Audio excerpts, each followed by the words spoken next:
Fed up with the everyday grind? Tired out by the dull routine? You want to get away from it all? We offer you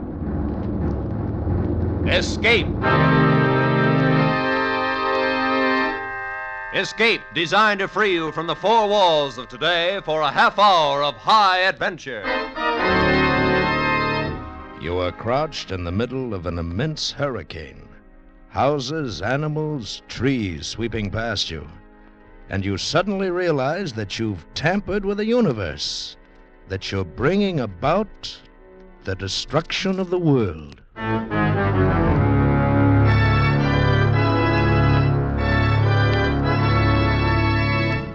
Tonight, we escape to a placid English village and the presence of an equally placid little man who one day shook the world, as H.G. Wells told it in his delightful and famous story, The Man Who Could Work Miracles.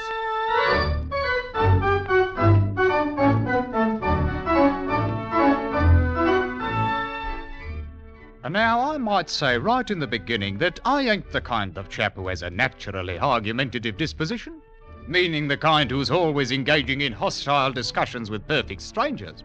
Quite the contrary. I'm a reasonable man who always takes proper thought before he speaks, and one who has due respect for scientific truth. Why, I ain't never opened my mouth to utter a word that wasn't a pure, a undiluted, a fact. That's what you say. Howsoever, when a man of inferior intellect, such as Toddy Beamish has showed himself to be more than once, when a man like that insists upon airing his ridiculous opinions in a public place such as the Long Dragon Bar, then I've got no choice but to confound him with the superior knowledge which I possesses. That may be well and good, perhaps, but it's only what you say. On the contrary, Mr. Beamish, the statements which I have just made are such as might come from any intelligent human being with a true knowledge of scientific principle, which same can't be said for some of us here at this bar. So you say. That's right, so I say, and if you can't contribute nothing but the same three words to this discussion, I will thank you to admit that you're defeated and shut your mouth. Well now, Mr. Fotheringay. Easy, lads. I appeal to you, Easy Constable. does it. I appeal to you, Constable, when I'm only trying to enlighten the man from the bog of ignorance he's a-floundering in. And he keeps coming up with his infernal, so you say. Well, I'm a-wasting my words, that's all. If the pints of stout Nile flowed across this bar the way words do, why, then I'd have been retiring years ago. Quite right, Miss Bridges. I'll have another the same if you don't mind. Let's see, that was a pint of bitter, wasn't it? By all rights, Toddy Beamish, I shouldn't be wasting me time on you. But out of the goodness of my heart, I'll do it anyhow. Suit yourself. There you are. Now, let's take, for example, that pint of ale that you're holding in your hand. It's pretty nigh empty. Well, I paid for the last one. All right. Now, suppose, for instance, if that ale was to turn into wine.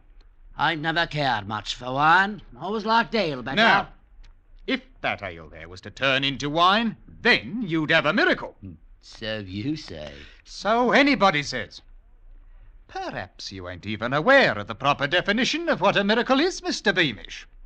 Well, some miracles is one kind, and some is another. Oh, if anybody left so much as tuppence on the bar as a gratuity for my services, that would be a miracle, all right. Be that as it may, Miss Bridges, but a miracle ain't of one kind or another. A true miracle is something contrariwise to the course of nature, done by the power of will. So you say. Something what couldn't happen without being specially willed to happen.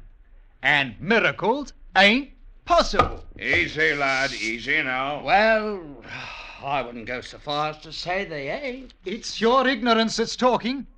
Look, you see that lamp sitting there on the end of the bar, burning as bright as you please? I see it right enough. Now, that lamp, in the natural course of nature, couldn't burn like that if it was turned upside down and hanging in the air.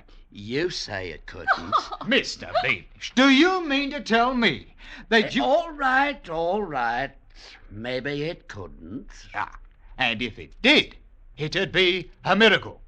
Very well. Now, supposing somebody was to come along, take me for instance, and he pointed his finger at that lamp like this and said, "Turn upside down." Now, if the lamp, if Science preserve us if it aren't doing it. Well, now. Blimey.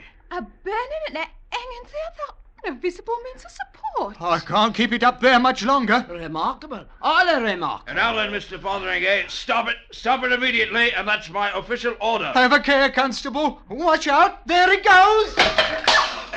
Oh, now see what you've done, Mr. Fotheringay. My best lamp chimney. Oh, clean no more than an hour ago. Smashed into smithereens. But I didn't try to do it. Oh, for all you knew, you might have caught the whole place afire. Most irregular and illegal besides, like as not. We'll have no more of it. You understand? But I tell you, I didn't Oh, mean you for and your silly conjuring tricks. It wasn't a conjuring trick. That's what you say. No doubt you've had a bit too much to drink. All I done was to point my finger at it like that and... Stop it now! Don't you dare! But that's all I'd done. In that case, Mr. Fotheringay, you defeat your own argument right out of your own mouth. And how is that, might I ask? If it weren't caused by some form of trickery, then what happened to that lamp was a miracle. Oh, here now, I ain't holding with no blooming miracles. Old with them or not, as the case might be, Mr. Fotheringay. But you just stood right there and performed a real, true, honest, genuine miracle. That's what you done.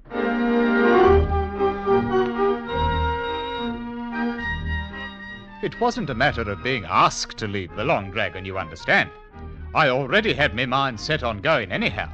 A place what's full of ignorant superstition ain't the kind of place for a man of rational intellect to be doing his thinking in. And thinking was just what was called for. On the one hand, I weren't ready to swallow no miracle theory, but on the other hand, I wasn't able to recollect no scientific principle what might account for that which had happened. As you might say, the question had dissolved itself into a dilemma. Oh, my landlady, Mrs. Tetherington, was sitting up in the parlour when I come in. Good evening, Mr. Fotheringay. But I can't recall saying anything to her. Well, very well, Mr. Fotheringay. I went straight to my own room, closed my door, lit the candle, and then I sat there on the edge of my bed, grappling with the problem in heroic fashion and trying to puzzle out the ultimate solution. It weren't no easy thing to do. It couldn't have happened, but it had happened, which ain't logic no matter how you look at it. Why, it'd be the same situation if I was to point my finger at that candle there and say, "Be raised up in the air," and it was to... Ooh, blimey! Hanging there like a blooming firefly. But it's contrariwise to... Whoop, there it goes! Oh, black as your hat. Now, where in the tarnation did that confounded thing get to? Huh? At any rate, there should be some matches around here somewhere. Oh, I say, maybe I could... Let there be a match in me hand. Well, now, just like that.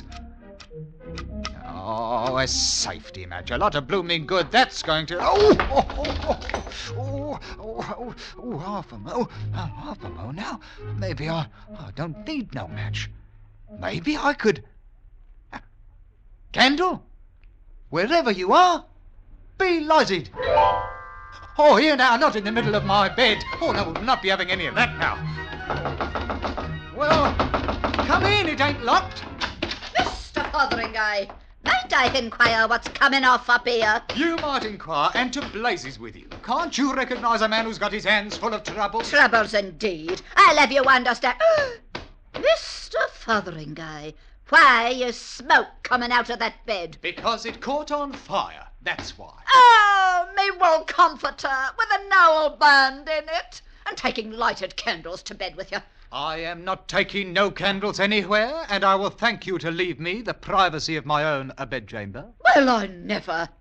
You have been drinking. On the contrary, I have been cogitating upon matters of science, which is far beyond the range of your feeble intellect. With all the money I have to spend on candles. I'll have you know that if any candles are going to be tossed around loose like in this house, I'll do the tossing. Mrs. Tetherington, I might remind you that good, steady lodgers, such as a man like myself, ain't so easy to come by nowadays, with which I will bill you a highly, respectable, good night. Well, I've never been so insulted in all my life, and you can rest assured you haven't heard the last of this. Old vulture. Don't know who she's talking to. Me? A bloke what's only got to point his finger and say, be, and it is. Blimey, if I ain't suddenly got the power to perform miracles. Real, genuine miracles. Like as not, the result of my long devotion to the true principles of science.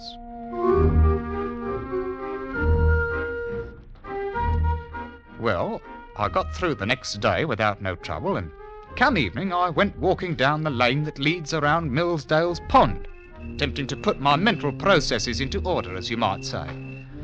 Mostly I kept trying to cogitate on some honest-to-Betsy miracle I might up and perform. But it ain't such an easy matter for a chap who's unaccustomed to goings-on of that nature. No, what I wanted was the genuine article, you understand. No little shenanigans, one with which to make people stop and say, blimey now, if that ain't a real downright miracle for you. And all of a sudden, I had it. I just happened to recollect a chap somewhere who stuck his staff into the ground and commanded it to blossom. So, I poked me walking stick into the edge of the turf, I backed off a wee bit and pointed me finger at it. Walking stick, become a blooming bush of flowering posies. Roses, by heaven. I done it!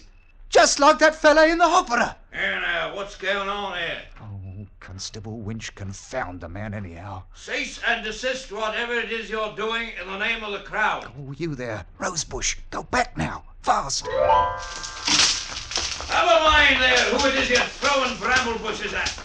Blasted thorns smite into the man severely. Yeah, there. Confounded blundering idiot. I'll see now who's conducting nefarious activities under the cover of darkness. Assaulting an officer engaged in the pursuit of his natural... Well, so it's you, Mr. Fotheringay. The fact being self-evident, Mr. Winch, I will not bother myself to answer. So you'll not bother yourself to answer, eh? Maybe you'll also deny that you just threw a great heavy mass of foliage at me? I do deny it. Then no doubt it just up and flew through the air all by itself. Constable Winch, you have just hit the nail on the head. So that's the way the wind blows. Some more of them blasted hanky-pank conjuring tricks of yours, is that it? On the contrary, it was merely a small miracle. You don't say so. In which case his honour might enjoy hearing you tell about it. So come along with you now. I will do nothing of the kind. Oh, resisting an officer. That'll be another charge against you. Charge, indeed. Mr. Winch, you can take your charges and go to Hades. Whoa, Constable. Oh, Mr. Winch. Oh, blimey if he ain't gone and disappeared complete like. Oh, I wonder if he... I'm thinking this miracle business ain't all it's talked up to be. Why, a man might find himself in a whole peck of trouble before he learns the knack of the thing. I'm thinking I'd best go and get myself some really professional advice right away.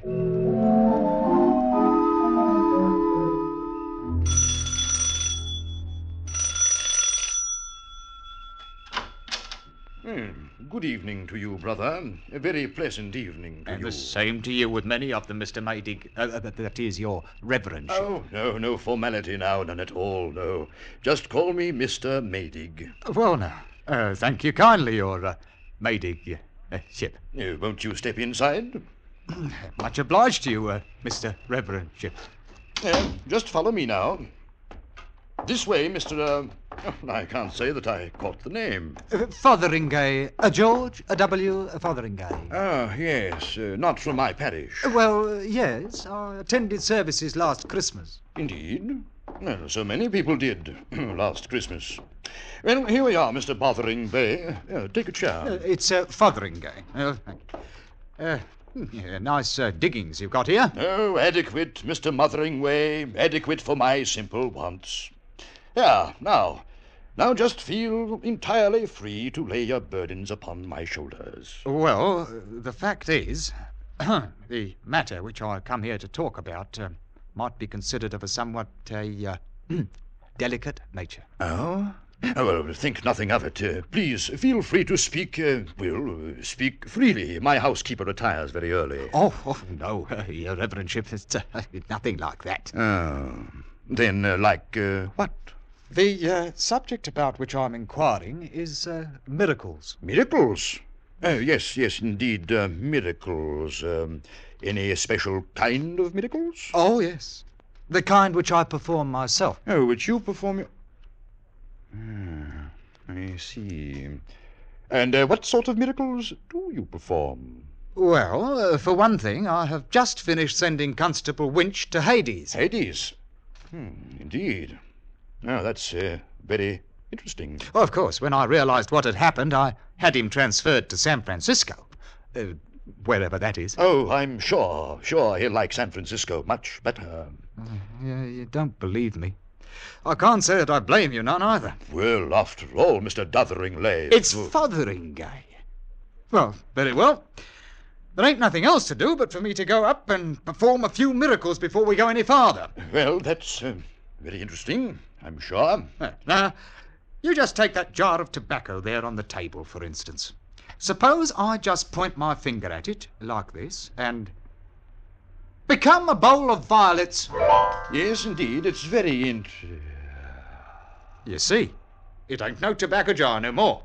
It's a bowl of violets. Well, God blimey. I mean, so it is. Of course, it ain't nothing very spectacular, Your Reverendship, but it is the sort of a miracle a man can pass without tangling himself up in a mass of trouble. Extraordinary. Very, well, extraordinary. You can see for yourself they're real violets. Indeed. Yes, indeed. Now, take this, for example. Become a bowl of fish. Ooh. No, not that kind. Live fish in a goldfish bowl, swimming around. Now. Well, that's better. It's amazing. How did you do it? Just told it to. That's all? That's all. When I tells a thing to do it, it does it. Incredible. Come on, Miss Sutton, like you might say. And I'd like to know if it's a real genuine miracle or if it ain't. Well, seeing as our miracles ought to come under Your Reverendship's special province, more or less. Yes, indeed. However, usually in a somewhat more academic fashion. These are more astonishing. As far as I can tell, there ain't no limit to it. Like, for instance, bowl of fish, turn into a pigeon. Why, good heavens, look at the thing. Here now. None of that. Oh, you stay away from Mr. Maydig now. Perhaps I'd better become that jar of tobacco again. Well, Reverend, what do you think about it? Amazing. It's the most extraordinary thing I've ever seen in my life.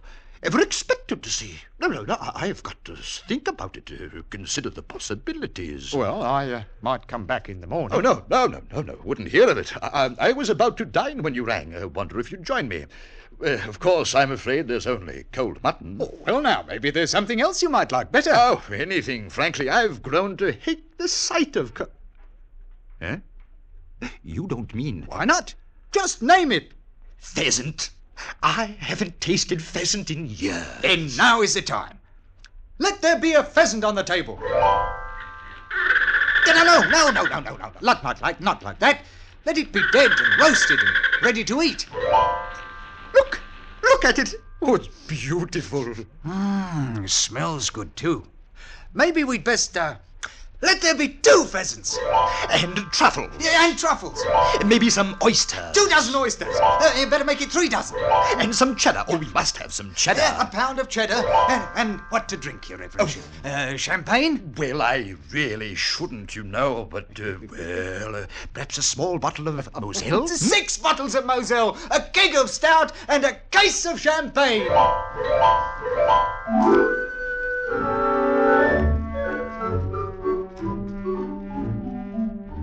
There wasn't no mistake about it. I'd come to the right place for certain. Once Mr. Maydig got over his first astonishment, he turned out full of ideas for brand new miracles. Things even I might never have thought of, like as not. Well, we polished off that meal in no time at all. As easy as a cat frying eggs. And an hour later, we was out walking in the dark streets of the village, turning out miraculous jobs so fast, I fairly wore out my finger a-pointing with it.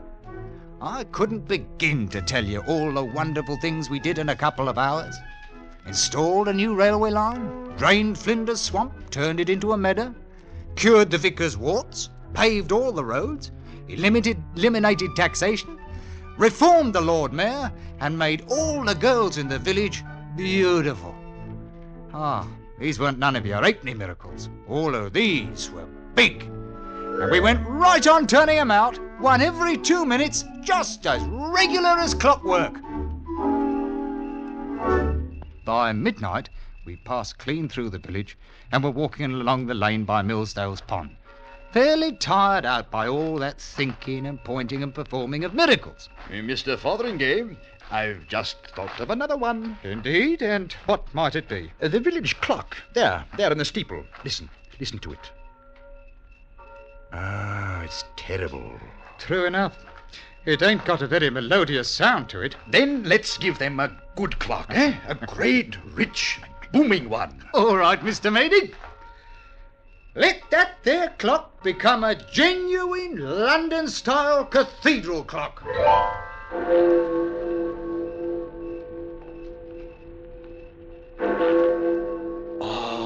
Much better.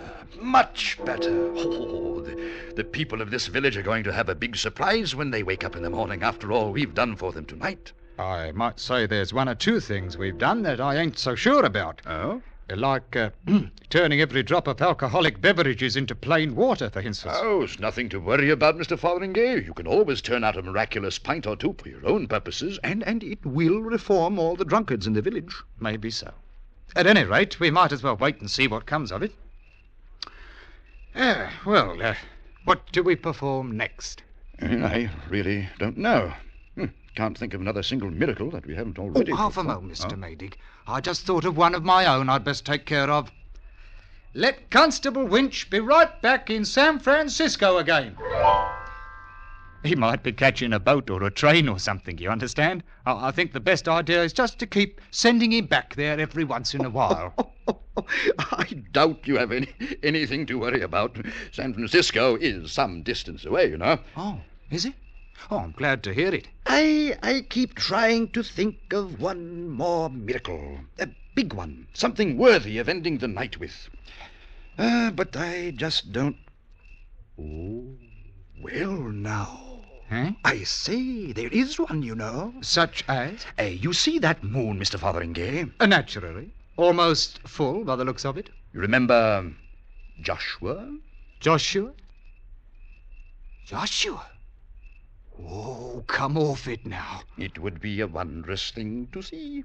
Well, now, that's a pretty tall order, making the moon stand still. Oh, well, actually, it only appears to stand still. What really happens is that the Earth stops rotating. You don't have to inform me about scientific principles of which I'm already familiar, Mr. Maydig.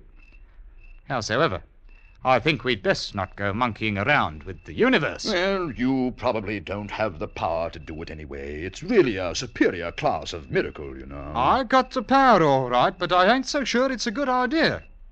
I could do it if I wanted to. Oh, of course you could. Well, perhaps we'd better get along home. Half a mo now. I I might just leave it stopped for a little while. Oh, if you could stop it at all. Oh, well now, if that's the way you feel, you just take a look at this. The old blinking world. Stop rotating. Oh, here now. What's all this? I didn't order no wind. Fotheringay, what have you done? I don't rightly know. Look out. Things is starting to blow loose. Oh, you confounded, blundering idiot. Duck your head. Here comes a cow through the air. Oh, missed. You better lie down in the ditch before it gets blown away. Oh, it's getting worse all the time. And I can't seem to pull my wits together. Oh, I got it. When the Earth stopped rotating, everything on the surface kept right on moving. 500-600 miles an hour. Houses, cows, the wind, everything. It's a scientific principle. A lot of good that does. Stop it, man. Stop it. Do something. Do... Oh, Mr. Maydig. Oh, Mr. Maydig. Oh, blimey if he ain't blown clean away. Gone. Oh, now I got myself in a fine kettle of fish for certain. Only there weren't so much confusion, maybe I could... Oh, I say now. That's it. It's the only answer. All right now.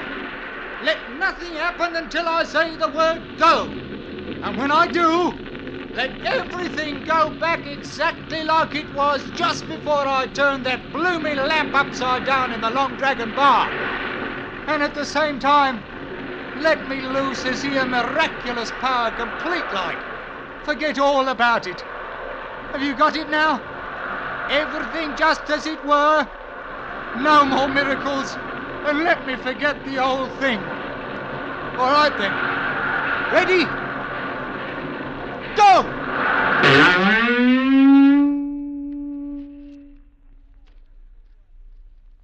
That's only what you say. And the same as anybody might say who's got the least bit of scientific knowledge inside of their thick heads. Ain't I right, Constable Winch? You couldn't rightly say, Mr. Fotheringay. The subject ain't exactly in my province, you know. Another of the same, Miss Bridges. Right you are, Constable. Irregardless, Mr. Beamish, miracles ain't possible. So you say. So I say. Maybe you don't even know what a miracle is. Here we are. Maybe if I was to point my finger at that lamp there on the bar and tell it to turn upside down, I suppose you think it might do it. Well, I wouldn't say it would. You wouldn't say it wouldn't. Mr. Beamish, you ain't got a brain in your head, and I'm only wasting my time trying to enlighten you, which I ain't going to do any longer.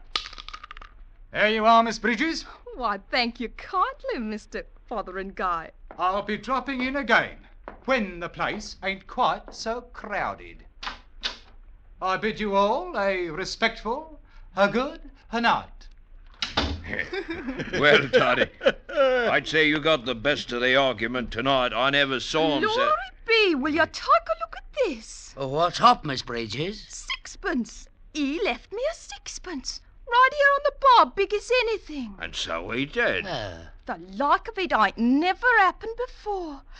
Saints preserve us if it ain't a downright bloomin' miracle. That's what it is. A bloomin' miracle.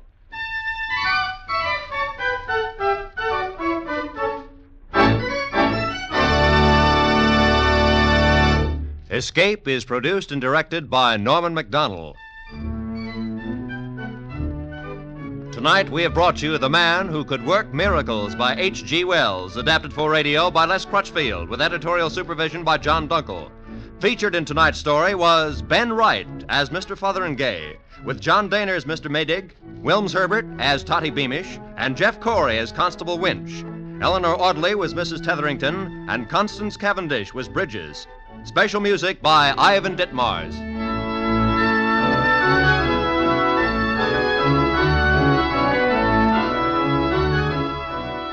With tonight's program, we bring to a close the present series of the world's best stories of high adventure by the world's greatest authors, presented as Escape.